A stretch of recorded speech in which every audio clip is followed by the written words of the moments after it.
আজকের ভিডিওতে আমি পুরো নারুতোর হিস্ট্রি এক্সপ্লেন করতে চলেছি। এই ভিডিওতেই তোমরা নারুতো অ্যানিমের একদম শুরু থেকে শেষ পর্যন্ত সবকিছু খুব কম সময়ের মধ্যে জানতে পারবে। প্রায় 1000 বছর আগে পুরো পৃথিবীর সবকিছুই স্বাভাবিকভাবে চলছিল। তখন কিন্তু চাকরার মতো সুপার ন্যাচারাল পাওয়ারের এক্সিস্টেন্টই ছিল না। নারুতো ওয়ার্ল্ডে তখন কিন্তু সবাই সাধারণ মানুষের মতোই থাকতো, কিন্তু পুরো পৃথিবীর এই স্বাভাবিক অবস্থা পরিবর্তন হয়ে যায় ওৎসুৎসুকিদের আগমনের কারণে। কাগুয়া এবং ইশিকি ওৎসুৎসুকি। নারুতো ওয়ার্ল্ডে তোমরা ওৎসুৎসুকিদের গড বলতে পারো। ওৎসুৎসুকিদের কাজই হলো এক প্ল্যানেট থেকে অন্য প্ল্যানেটে যাওয়া এবং সেখানে চাকরা ফ্রুট গ্রো করা। এই চাকরা ফ্রুট হলো পুরো প্ল্যানেটের লাইফ ফোর্স অথবা এনার্জি বলতে পারো। এই চাকরা ফ্রুট খেয়ে ওৎসুৎসুকিরা আরো বেশি পাওয়ারফুল হয় এবং তারা তাদের লাইফ স্প্যানকে আরো বাড়াতে পারে। তবে এটার জন্য ওৎসুৎসুকিদের একটা রিচুয়াল ফলো করতে হয়। যে কোনো প্ল্যানেটে 2 জন ওৎসুৎসুকি যাবে। এর মধ্যে একজন থাকবে ওৎসুৎসুকি ক্ল্যানের মেইন ফ্যামিলি থেকে, আর একজন থাকবে ব্রাঞ্চ ফ্যামিলি থেকে। নারুতো ওয়ার্ল্ডে অর্থাৎ আমাদের পৃথিবীতে সর্বপ্রথম ইশিকি এবং কাগুয়া ওৎসুৎসুকি এসেছিল, যাতে তারা এই প্ল্যানেটে চাকরা ফ্রুট খেয়ে আরো বেশি পাওয়ারফুল হতে পারে। এদের দুজনের মধ্যে কাগুয়া ছিল ব্রাঞ্চ ফ্যামিলি থেকে আর ইশিকি ছিল মেইন ফ্যামিলি থেকে। আর তাদের রিচুয়াল অনুযায়ী যে কোনো একজন ওৎসুৎসুকিকে স্যাক্রিফাইস করতে হবে চাকরা ফ্রুট পাওয়ার জন্য। আর সব সময় ব্রাঞ্চ ফ্যামিলি মেম্বাররা মেইন ফ্যামিলির জন্য তাদের লাইফকে স্যাক্রিফাইস করে। কিন্তু পুরো ওৎসুৎসুকি হিস্ট্রিতে কাগুয়া একটু অন্যরকম কাজ করে বসে। শুরুতে যে চাকরা ফ্রুটের কথা বলেছিলাম, সেটা গ্রো করতে একটা বড় চাকরা ট্রি গ্রো করতে হয় এবং সেটার জন্য 10 টেলসকে যে কোনো একটা ওৎসুৎসুকির খাবার হতে হবে। কাগুয়া এখানে চালাকি করে ইশিকিকেই 10 টেলসকে স্যাক্রিফাইস হিসাবে দিয়ে দেয়, কিন্তু ইশিকি কোনোভাবে সেখান থেকে বেঁচে যায়।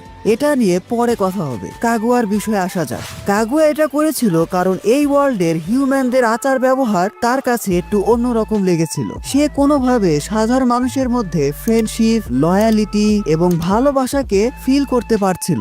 আর এটা সম্ভব হয়েছিল আমাদের লর্ড টেনজির জন্য। সত্যি বলতে লর্ড টেনজিকেই ফাদার অফ অল শিনোবি বলা লাগতো। যাই হোক, কাগুয়া লর্ড টেনজির সাথে মিশে তাকে এতটাই ভালোবেসে ফেলেছিল যে সে তার ওৎসুৎসুকি ক্ল্যানকেই বিট্রে করে বসে। এভাবে বেশ কয়েকদিন কেটে যাওয়ার পর কাগুয়া এবং টেনজি তাদের সংসারও শুরু করে দেয়। সবকিছু ঠিকঠাক ভাবে চলছিল, কিন্তু মানুষ জাতিকে তো তোমরা চিনোই, এরা কখনো যুদ্ধ বিবাদ ছাড়া থাকতেই পারবে না। কাগুয়া কিন্তু এখনো গড, কিন্তু সে হিউম্যানিটির এরকম ঝগড়া বিবাদ দেখে একটা ব্রুটাল সিদ্ধান্ত নেয়। কাগুয়া চাকরা ফ্রুট খেয়ে ফেলে এবং সবাইকে ইনফিনিট সুকুমির মধ্যে ফেলে দেয়। ইনফিনিট সুকুমি, যেখানে মানুষ একটা স্বপ্নের মধ্যে থাকে। এই স্বপ্নে তারা যা যা দেখতে চায়, অর্থাৎ তাদের আসল চাওয়া পাওয়া সবকিছুই পূরণ হয়। তবে এটা জাস্ট একটা ড্রিম। কাগুয়া ভেবেছিল এভাবেই হয়তো সব হিউম্যান কাইন্ড শান্তিতে থাকতে পারবে। ইনফিনিট সুকুমি নিয়ে এই ধারণা কিন্তু কাগুয়ার মতো গডই আনতে পারে। কিন্তু কিছুদিন যাওয়ার পর কাগুয়া একা ফিল করতে থাকে এবং সে কিছু মানুষকে ইনফিনিট সুকুমি ড্রিম থেকে ফ্রি করে দেয়। তাদের মধ্যে সবগুলো মেমোরিকে মুছে ফেলে, অর্থাৎ এদের কারোরই মনে নেই কাগুয়া তাদের সাথে ঠিক কি করেছিল। যাই হোক, এভাবেও বেশ কিছুদিন চলে যায়। কাগুয়ার 2টা বাচ্চা হয়। ভুলে গেলে চলবে না যে লর্ড টেনজির সাথে কিন্তু তার কিছু একটা হয়েছিল। কাগুয়ার 2টা বাচ্চা হয় হাফ হিউম্যান হাফ গড, হাগোরোমো এবং হামুরা ওৎসুৎসুকি। এরপর প্রায় 20 বছর পর হাগোরোমো এবং হামুরা কাগুয়ার ডার্ক সাইড সম্পর্কে জানতে পারে। তারা কোনোভাবে জেনে যায় যে তাদের মা পুরো পৃথিবীর মানুষকে ইনফিনিট সুকুমির মধ্যে রেখে দিয়েছিল। শুরুতে যে বলেছিলাম কাগুয়া কিছু মানুষকে ইনফিনিট সুকুমি থেকে ফ্রি করেছে, কিছু মানুষকে। বেশিরভাগ মানুষ কিন্তু তখনও ইনফিনিট সুকুমির মধ্যেই ছিল। কাগুয়া তাদেরকে রেখেছিল এনার্জি সোর্স হিসাবে, কারণ কাগুয়া খুব ভালোভাবে জানতো সে ওৎসুৎসুকি ক্ল্যানকে বিট্রে করেছে। অন্যান্য ওৎসুৎসুকিরা অবশ্যই তাকে মারার জন্য আসবে। কিন্তু পুরো পৃথিবীর মানুষের সাথে এমন অন্যায় করায় তার নিজের সন্তান হাগোরোমো এবং হামুরা তার বিরুদ্ধে চলে যায়। কাগুয়া এতে অনেক বেশি রেগে যায়। সে 10 টেলসের সাথে মার্চ করে একটা জায়েন্টের রূপ নেয়। পরবর্তীতে হাগোরোমো এবং হামুরার সাথে কাগুয়া ওৎসুৎসুকির একটা বড় যুদ্ধ হয়। হামুরা এবং হাগোরোমো কাগুয়াকে মারতে না পারলেও তাকে সিল করে রাখে। এখানে মনে রেখো, কাগুয়া কিন্তু মারা যায়নি, তাকে সিল করে রাখা হয়েছে। তাদের যুদ্ধ এত বেশি ব্রুটাল আর ডিস্ট্রাকটিভ ছিল যে তাদের ব্যাটেল থেকেই মুন ক্রিয়েট হয়ে যায়। ইয়েস, এটা অনেকেই জানে না যে নারুতো ওয়ার্ল্ডে আমরা যে মুন দেখতে পাই এটা কিন্তু এই যুদ্ধ থেকে সৃষ্টি হয়েছিল। হাগোরোমো এবং হামুরার মধ্যে হাগোরোমো ছিল the sage of six path. সে পৃথিবীতেই থেকে যায়, কিন্তু হামুরা চাঁদে বসবাস করতে শুরু করে। নারুতো অ্যানিমেতে আমরা যেই হিয়োকা ক্ল্যানকে দেখতে পাই এরা কিন্তু হামুরা ডিরেক্টলি ডিসেন্ডেন্ট। যাই হোক, তারপর আবারও পৃথিবীতে শান্তি ফিরে আসে এবং সবকিছুই স্বাভাবিকভাবে চলতে থাকে। হাগোরোমোরও দুইটা সন্তান হয়, ইন্দ্রা উৎসুৎসুকি এবং আশুরা উৎসুৎসুকি। তাদের দুজনের মধ্যে ইন্দ্রা ছিল একটু বেশি পাওয়ারফুল, আর ইন্দ্রা জন্মগ্রহণ করেছিল স্পেশাল দোজুৎসু শারিঙ্গান নিয়ে। অন্যদিকে আশুরা ছিল ইন্দ্রার থেকে কিছুটা উইক এবং তার কাছে কোনো স্পেশাল আই ছিল না। এই জন্যই ইন্দ্রা আশুরার থেকে নিজেকে সুপ্রিয়র মনে করত। কিন্তু ইন্দ্রার থেকে আশুরার আচার ব্যবহার অনেক বেশি সহজ সরল ছিল। এজন্যই হাগোরোমো ইন্দ্রার থেকে আশুরাকে বেশি পছন্দ করত। একটু বড় হওয়ার পরপরই ইন্দ্রা আশুরাকে হিংসা করতে শুরু করে। ইন্দ্রার কাছে মনে হতে পারে আশুরা তো উইক, হাগোরোমো কেন তাকে এত পছন্দ করে। হাগোরোমোর উচিত ইন্দ্রাকে পছন্দ করা। ইন্দ্রার এই হিংসা আরো বেশি বেড়ে যায় যখন হাগোরোমো তার ডিসেন্ডেন্ট হিসাবে আশুরাকে চুজ করে। ইন্দ্রা এতে এত বেশি রেগে যায় যে সে ইভেল হয়ে যায় এবং সে তার পাওয়ার ইউজ করে পুরো পৃথিবী জুড়ে ডিস্ট্রাকশন শুরু করতে থাকে। ইন্দ্রা তার পুরো ফ্যামিলি এবং তার নিজের ভাই আশুরার সাথে যুদ্ধ ঘোষণা করে দেয়। আশুরা শুরুর দিকে উইক থাকলেও পরবর্তীতে সে ইন্দ্রার থেকে অনেক বেশি পাওয়ারফুল হয়ে যায় এবং নারুতো ওয়ার্ল্ডে আমরা আবারও একটা ভয়ঙ্কর ব্যাটেল দেখতে পাই, ইন্দ্রা ভার্সেস আশুরা। এই ব্যাটেলে ইন্দ্রা আশুরার কাছে খুব বাজেভাবে হেরে যায়। এদের দুজনের কাছেই কিন্তু সেজ অফ সিক্স পাথ হাগোরোমো উৎসুৎসুকির চাকরা ছিল, কিন্তু আশুরা ইন্দ্রার থেকে একটু বেশি পাওয়ারফুল ছিল। যাই হোক, পরবর্তীতে ইন্দ্রা ডিক্লেয়ার করে দেয় সে বারবার রিইনকার্নেট হবে, এটা প্রমাণ করার জন্য যে আশুরার থেকে সে বেশি কুল ছিল। আর আশুরাও ডিক্লেয়ার করে দেয় যে ইন্দ্রাকে থামানোর জন্য সে বারবার রিইনকার্নেট হতে থাকবে। এর মধ্যে কিন্তু অনেক আগেই হাগোরোমো পটল তুলে ফেলেছিল। এখানে বলে রাখা ভালো, ইন্দ্রা আর আশুরার যে ব্যাটেল হয়েছিল সেখানে কিন্তু আশুরা ইন্দ্রাকে মেরে ফেলেনি, ইন্দ্রাকে জাস্ট হারিয়ে দিয়েছিল। আর এভাবেই পুরো নারুতো ওয়ার্ল্ড দুই ভাগে বিভক্ত হয়ে যায়। একটা ভাগ হলো ইন্দ্রাস ডিসেন্ডেন্ট, আর একটা ভাগ হলো আশুরাস ডিসেন্ডেন্ট। নারুতো অ্যানিমেতে আমরা যে উচিহা ক্ল্যানকে দেখতে পাই এরা কিন্তু ইন্দ্রার ডিরেক্ট ডিসেন্ডেন্ট, আর সেনজু এবং উজুমাকি ক্ল্যান হলো আশুরার ডিরেক্ট ডিসেন্ডেন্ট। এটা বলে রাখলাম যাতে তোমাদের স্টোরিটা বুঝতে আরো বেশি সুবিধা হয়। ইন্দ্রা এবং আশুরা উৎসুৎসুকি তাদের বয়সের সাথে সাথে একসময় মারা গেলেও তাদের রিইনকার্নেশন নারুতো ওয়ার্ল্ডে বারবার হয়েছে। তারা মারা গেলেও তাদের যে ডিসেন্ডেন্ট বা বংশধর ছিল এরা আবার নিজেদের মধ্যে মারামারি শুরু করে দেয় এবং পুরো নারুতো ওয়ার্ল্ডে দুই দলের মধ্যে যুদ্ধ বিবাদ বছরের পর বছর চলতেই থাকে। এরই ধারাবাহিকতায় উচিহা এবং সেনজু ক্ল্যানের মধ্যে সব সময় কোনো না কোনো যুদ্ধ লেগেই থাকতো। এই উচিহা এবং সেনজু ক্ল্যানের মধ্যে দুইটা সন্তান জন্ম নেয়। সেনজু ক্ল্যান থেকে হাশিরামা সেনজু এবং উচিহা ক্ল্যান থেকে মাদারা উচিহা। ইয়েস, তোমরা ঠিকই ধরেছ, এই দুইজনই ইন্দ্রা এবং আশুরার ডিরেক্ট রিইনকার্নেশন। কিন্তু না, শুরুতে এরা ইন্দ্রা এবং আশুরার মতো ঝগড়া করতো না, বরং তারা ছোটবেলা থেকেই খুব ভালো বন্ধু ছিল, যতক্ষণ না পর্যন্ত তারা তাদের ট্রু আইডেন্টিটি জানতে পারে। ইয়েস, বন্ধুত্ব হওয়ার আগে মাদারা জানতো না যে হাশিরামা তাদের শত্রুপক্ষ, আর হাশিরামা জানতো না যে মাদারা উচিহা ক্ল্যান থেকে বিলং করে। এই দুজনের পরিচয় যখন রিভিল হয়ে যায় তখন তারা আবারও বন্ধু থেকে শত্রু হয়ে যায়। হাশিরামা এবং মাদারার মধ্যে শত্রুতা আরো বেড়ে যায় যখন উচিহা ক্ল্যান হাশিরামা এবং টোবিরামার ভাই ইতামা সেনজুকে খুবই ব্রুটালি মেরে ফেলে এবং তারই সূত্র ধরে টোবিরামা মাদারারি ভাই ইজুনা উচিহাকে প্রায় মেরেই ফেলে। ইয়েস, টোবিরামা ডিরেক্টলি ইজুনা উচিহাকে না মারলেও ইজুনা টোবিরামার সাথে ফাইটিং এ এত বেশি ইনজিওর ছিল যে সে পরবর্তীতে মারাই যায়।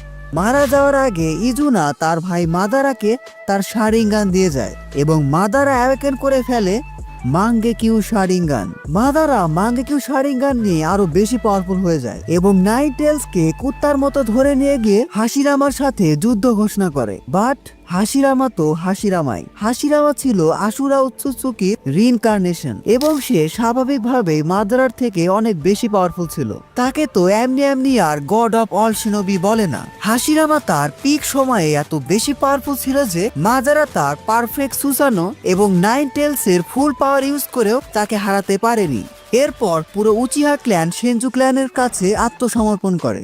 হাশিরামা শুরু থেকেই চাইতো সেনজু এবং উচিহা ক্ল্যান একসাথে কাজ করুক। হাশিরামা চেয়েছিল মাদারার মধ্যে হেট্রেডটাকেও দূর করতে। এজন্য সে মাদারাকে অফার করে যে সেনজু ক্ল্যান আর উচিহা ক্ল্যান যাতে এক হয়ে যায়। কিন্তু মাদারা হাশিরামাকে বলে যে হয় সে নিজেই নিজে প্রাণ নিয়ে নিক অথবা তারই সামনে টোবিরামাকে মেরে ফেলুক। আর হাশিরামা মাদারার কথা শুনে নিজেকেই মেরে ফেলার সিদ্ধান্ত নেয়।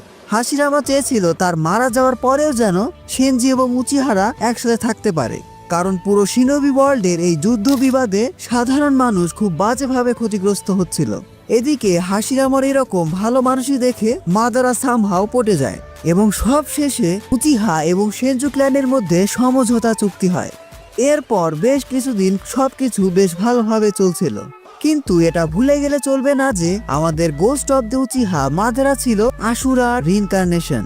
হাশিরামা এবং মাদারা উচিহার মধ্যে বেশ কিছু পার্থক্য ছিল। তারা দুইজনে শান্তি চেয়েছিল, কিন্তু দুইভাবে। মাদারার কাছে মনে হতো এভাবে ভালো মানুষই দেখিয়ে শান্তি আসবে না। অন্যান্য ভিলেজকে নিজেদের পাওয়ার দিয়ে কোনোহার আন্ডারে রাখতে হবে। কোনোহা যেই ভিলেজকে মাদারা এবং হাশিরামা ক্রিয়েট করেছিল, কিন্তু হাশিরামা চেয়েছিল সবার সাথে শান্তিতে থাকতে। আর এখানেই মাদারা এবং হাশিরামার মধ্যে আবারও একটা ঝামেলা তৈরি হয়। মাদারার রাগ আরো বেশি বেড়ে যায় যখন তার নিজের ক্ল্যান মেম্বার অর্থাৎ উচিহা ক্ল্যান তাকেই বিট্রে করে বসে। তারা মাদারাকে ডিরেক্ট বলে দেয় যে আমরা হাশিরামার সাথেই থাকবো। হাশিরামা হোকাগে হলেই তারা অনেক বেশি শান্তিতে থাকবে। যদিও এর পিছনে কারণ ছিল মাদারার ব্রুটাল নেচার। অন্যদিকে হাশিরামা ছিল শান্তিপ্রিয় মানুষ। মাদারা আরো পাওয়ারফুল হওয়ার খোঁজে কোনোহাকে ছেড়ে দেয় এবং পুরো শিনোবি ওয়ার্ল্ড এমনকি উচিহা ক্ল্যানের বিরুদ্ধেও যুদ্ধ ঘোষণা করে। এরপর আমরা আমাদের ইন্দ্রা এবং আশুরার রিইনকার্নেশন মাদারা এবং হাশিরামার মধ্যে বেশ কয়েকবার যুদ্ধ দেখতে পাই এবং প্রতিবারই হাশিরামা মাদারাকে খুব বাজেভাবে হারিয়ে দেয় এবং সব শেষে তাদের ফাইনাল ব্যাটেলে হাশিরামাকে বাধ্য হতে হয় মাদারাকে মেরে ফেলতে।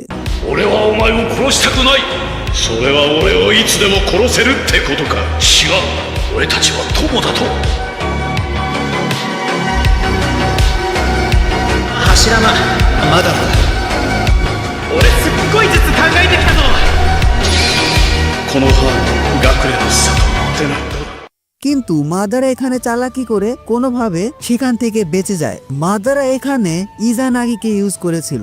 ইজানাগি উচিহাদের ফরবিডেন জুৎসু, যেটাতে কিনা একটা শারিঙ্গানকে স্যাক্রিফাইস করে তুমি রিয়ালিটিকে ম্যানিপুলেট করতে পারো। পুরো শিনোবি ওয়ার্ল্ডের কাছে কিন্তু এখন মাদারা মারা গেছে। এরপর শিনোবি ওয়ার্ল্ডে আরো বেশ কিছু দিনের জন্য শান্তি বজায় থাকে। হাশিরামা কোনোহার সাথে অন্যান্য ন্যাশনের শান্তি চুক্তি করে পুরো শিনোবি ওয়ার্ল্ডে পিস প্রতিষ্ঠা করে।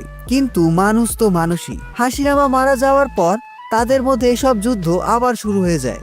মারা যাওয়ার আগে হাশিরামা নাইটেল সহ সবগুলো বিচকে সবগুলো ন্যাশনের মধ্যে ভাগ করে দিয়েছিল যাতে পাওয়ার অফ ব্যালেন্স থাকে। কিন্তু এরা এই পাওয়ার অফ ব্যালেন্সকে খুব বাজেভাবে কাজে লাগিয়ে এই টেইল বিচ দিয়েই মারামারি শুরু করে দেয়। যাই হোক, কোনোহা ভিলেজের এবার সব দায়িত্ব এসে পড়ে হাশিরামার ভাই টোবিরামা সেনজুর উপর। টোবিরামা ছোটবেলা থেকে অনেক জিনিয়াস এবং ট্যালেন্টেড শিনোবি ছিল।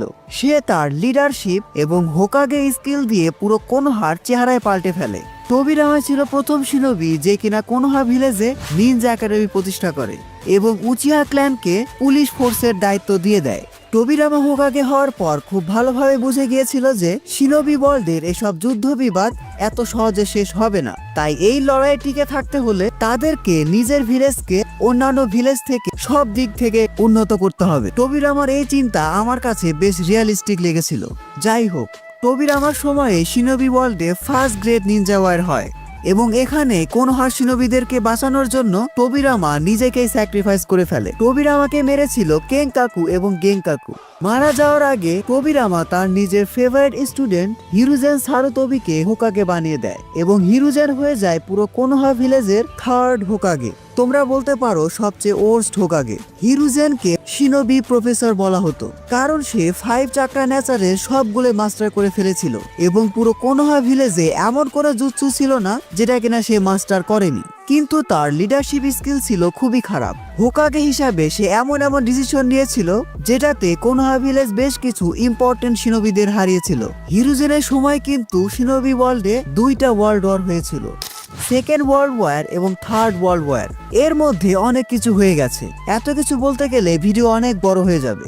যাই হোক, সংক্ষেপে বলছি, টোবিরামা হোকাগে হওয়ার পর হিরুজেনের সময় থেকে এই কোনোহা ভিলেজে হোকাগে মেকার টিম 7 শুরু হয়। জিরায়া, সুনাডে এবং ওরোচিমারু। এই তিনজনের মধ্যে জিরায়া এবং সুনাডের থেকে ওরোচিমারু বেশি ট্যালেন্টেড ছিল, আর সুনাডে ছিল হাশিরামা সেনজুর নাতনি। যাই হোক, পরবর্তীতে এই 3 লেজেন্ডারি সানিনের মধ্যে ওরোচিমারু ইভেল হয়ে যায়, কারণ ওরোচিমারু শিনোবি ওয়ার্ল্ডের ব্রুটাল সিন দেখে এটা ধরে নিয়েছিল যে সেও এক সময় মারা যাবে। আর ওরোচিমারু ইচ্ছা ছিল পুরো নারুতো ওয়ার্ল্ডে যত রকম জুৎসু আছে সবগুলো জুৎসু শেখার, আর এজন্য দরকার ছিল ইমমর্টালিটি। আর এসবের জন্যই সে কোনোহা ভিলেজ ছেড়ে দিয়ে তার রিসার্চ শুরু করে দেয়। যাই হোক, হিরুজেনের সময়ে বেশ কিছু ন্যাশন কোনোহার অ্যালাই হয়ে যায়, আর বেশ কিছু ন্যাশন কোনোহার অপোনেন্টস হয়ে যায়। যে সকল ন্যাশন কোনোহার অ্যালাই হয়ে গিয়েছিল তাদের মধ্যে অন্যতম ছিল উজুমাকি ক্ল্যান, এবং এই উজুমাকি ক্ল্যান থেকে কুশিনা উজুমাকি নামে একজন কোনোহা ভিলেজে চলে আসে, কারণ উজুমাকি ক্ল্যানকে তার আশেপাশের ভিলেজ একটা বড় রকম থ্রেট মনে করে পুরো ক্ল্যানকে ডিস্ট্রয় করে দিয়েছিল। শুধুমাত্র গুটি কয়েক উজুমাকি তখন বেঁচে ছিল, আর তারা তাদের ভাগ্যক্রমে তাদের আশেপাশের বিভিন্ন ভিলেজে চলে যায়, আর কুশিনার জায়গা হয়েছিল কোনোহা ভিলেজে। একটু আগে যে হিরুজেন সারোতোবির টিম 7 এর কথা বলেছিলাম, এর মধ্যে মাস্টার জিরায়া দা পারভিসেজ তার সময়ের মোস্ট পাওয়ারফুল লেজেন্ডারি সানিন হয়ে যায়, এবং সে ট্রেন করে মিনাতোর মতো ট্যালেন্টেড শিনোবিকে। ভাগ্যক্রমে মিনাতোর সাথে কুশিনার ভালোবাসার সম্পর্ক হয়ে যায়। এভাবে কোনোহার অবস্থা সবকিছু ভালোভাবে চলছিল, বাট তোমরা এখানে একটা বড় প্লট টুইস্ট ভুলে যাচ্ছ। Madara is still alive. Madara এখনো বেঁচে আছে। হাশিরামার সাথে ব্যাটেলে মাদারা হাশিরামার বডি থেকে তার একটু মাংস খাবলে নিয়েছিল, যেটা সে পরবর্তীতে হাশিরামা সেল হিসাবে ইউজ করে। এবং নারুতো সিরিজে হাশিরামা সেল কতটা পাওয়ারফুল ছিল তা তোমরা সবাই জানো। হাশিরামা সেল যে শুধুমাত্র মাদারাকে তার হিউজ ইনজুরি থেকে রিভাইভ করেছে তাই নয়, হাশিরামা সেলের জন্য মাদারা অ্যাওয়েকেন করে ফেলে the Rinnegan, the I of god, যেটা কিনা হোগোরোমা ওৎসুৎসুকির কাছে ছিল। কিন্তু কোনোহার ভাগ্য ভালো ছিল, মাদারা রিনেগান অ্যাওয়েক করলেও সে অনেক বৃদ্ধ হয়ে গিয়েছিল। এজন্যই মাদারা তার মাস্টার প্ল্যান শুরু করে দেয়। মাদারা খুব ভালোভাবে জানতো সে আর বেশি দিন বেঁচে নেই, এজন্যই সে নাগাটো উজুমাকি নামে একজনকে তার রিনেগান দিয়ে দেয়। উজুমাকি ক্ল্যান থেকে যে কয়জন সার্ভাইভাল ছিল তার মধ্যে নাগাটো একজন। সৌভাগ্য বল অথবা দুর্ভাগ্য, পরবর্তীতে এই নাগাটোর সাথে দেখা হয় আমাদের 3 লেজেন্ডারি সানিনের, এবং মাস্টার জিরায়া নাগাটো সহ কোনান এবং ইয়াহিকোকে ট্রেনিং দেয়। আর এদিকে কোনোহার দিকে আসলে জিরা ট্রেন করেছিল মিনাতো নামিকাজেকে, যে কিনা তার সময়ের ফাস্টেস্ট, স্ট্রংগেস্ট এবং ট্যালেন্টেড শিনোবি হয়ে যায়। সবকিছু ঠিকঠাক ভাবে চলছিল, কিন্তু এর মাঝখানে থার্ড ওয়ার্ল্ড ওয়ারে অনেক কিছু চেঞ্জ হয়ে যায়। থার্ড ওয়ার্ল্ড ওয়ারে মিনাতো একাই প্রায় 1000 শিনোবিদের হারিয়ে দিয়েছিল। তাকে দেখে শিনোবিদের এমন অবস্থা তৈরি হয়েছিল যে তার নাম শোনা মাত্রই শিনোবিরা পালিয়ে যেত। এজন্যই থার্ড ওয়ার্ল্ড ওয়ার শেষে হিরুজেনের পরে হোকাগে হিসাবে মিনাতোকে চুজ করা হয়, মিনাতো দ্য 4th হোকাগে। এর মধ্যে একটা কথা বলতে ভুলে গেছি যে মিনাতো কিন্তু অলরেডি কুশিনাকে বিয়ে করে ফেলেছে। আর তোমরা সবাই জানো পুরো নারুতো অ্যানিমের মেইন ক্যারেক্টার আমাদের নারুতো উজুমাকি কিন্তু মিনাতো আর কুশিনারি সন্তান। এখানে আবার মিনাতোর গল্প চলে আসবে। মিনাতো ট্রেন করেছিল টিম 7কে, এবং তার টিম 7 এর মেম্বার ছিল কাকাশি হাটাকে, ওবিটো উচিহা এবং রিন। এই 3 জনের মধ্যে কাকাশি ছিল সবচেয়ে ট্যালেন্টেড। কোনো একটা মিশনে ওবিটো কাকাশির জন্য নিজের লাইফকে স্যাক্রিফাইস করে দেয়, আর এরই সুযোগ নিয়ে মাদারা ওবিটোকে তার মাস্টার প্ল্যানের একটা বড় অংশ বানিয়ে নেয়। ওবিটো ভিলেন হয়ে যায় যখন সে দেখতে পায় তার চোখের সামনে কাকাশি রিনকে মেরে ফেলছে। দুর্ভাগ্যবশত ওবিটো এবং কাকাশি একে অপরের শত্রু হয়ে যায়, কিন্তু শত্রুতা হওয়ার পরেও যে জিনিসটা তাদের দুজনকে এক করে রাখে সেটা হলো ওবিটোর শারিঙ্গান। একটু আগে যে অ্যাক্সিডেন্টের কথা বলেছিলাম, যেখানে ওবিটো কাকাশিকে বাঁচানোর জন্য নিজের লাইফ স্যাক্রিফাইস করেছিল, সেখানে ওবিটো কাকাশিকে তার একটা শারিঙ্গান দিয়ে দিয়েছিল। এখানেও নারুতো ভার্সে আমরা আবার 2টা ভাগ দেখতে পাই। একদিকে কাকাশি, যে কিনা কোনোহা ভিলেজের জন্য তার মিশন কমপ্লিট করতে থাকে, আর ছোট্ট কাকাশি ডিপ্রেসড হয়ে একটা কিলার মেশিন হয়ে যায়। অন্যদিকে ওবিটো উচিহা, যে কিনা আকাসকির মতো একটা ডেডলি অর্গানাইজেশন ক্রিয়েট করে নাগাটো উজুমাকির সাথে। ইয়েস, নাগাটো, যার কাছে মাদারা তার রিনেগান দিয়েছিল। এভাবেই বেশ কিছু বছর চলে যায়। অন্যদিকে ওবিটো প্ল্যান করতে থাকে সে কোনোহাকে বিট্রে করবে এবং রিনের মৃত্যুর প্রতিশোধ নেবে। মিনাতো ছিল তখন হোকাগে। মিনাতো এবং কুশিনা বেশ ভালোভাবে সংসার করছিল এবং কিছুদিন পর মিনাতো প্রেগনেন্ট হয়ে যায়। সরি। কিছুদিন পর কুশিনা নারুতোকে জন্ম দেয়, আর এই সময়ই ওবিটো কোনোহাতে অ্যাটাক করে বসে। ওবিটোর উদ্দেশ্য ছিল কুশিনা থেকে নাইন টেলসকে এক্সট্রাক্ট করা, কারণ মাদ্রা তাকে বলেছিল সবগুলো টেইল বিচকে একসাথে করে 10 টেলস এর মাধ্যমে ইনফিনিট সুকুমি ক্রিয়েট করা যাবে, যেটাতে সবাই অনেক বেশি খুশি থাকবে এবং কারোর কোনো দুঃখই থাকবে না। রিনের মৃত্যুর পর ওবিটো এত বেশি ম্যানিপুলেটেড হয়ে গিয়েছিল যে সে মাদারার প্ল্যান অনুযায়ী কাজ করতে থাকে এবং নারুতো জন্মগ্রহণ করা সেই ভাইটাল মোমেন্টে মিনাতোর উপর অ্যাটাক করে। মিনাতোর সাথে ওবিতো একরকম ফাইটে হেরে যায়, কিন্তু সে তার আসল মিশনকে ঠিকই কমপ্লিট করেছিল। ওবিটো কুশিনা থেকে নাইন টেলসকে এক্সট্রাক্ট করে নাইন টেলসকে দিয়ে কোনোহাকে ডিস্ট্রয় করাতে থাকে। এবার মিনাতোর কাঁধে নিজের স্ত্রী সন্তান সহ পুরো কোনোহা ভিলেজকেই বাঁচানোর দায়িত্ব পড়ে। সবশেষে কোনো উপায় না পেয়ে মিনাতো এবং কুশিনা নিজের লাইফ স্যাক্রিফাইস করে নারুতোকে বাঁচায়। মারা যাওয়ার আগে মিনাতো নাইন টেলস এর হাফ চাকরাকে নারুতোর মধ্যে সিল করে দেয়। এভাবেই আমাদের পুরো সিরিজের মেইন ক্যারেক্টার নারুতো উজুমাকির জন্ম হয়েছিল এবং পরবর্তীতে নারুতো একটা অনাথের জীবনযাপন শুরু করে।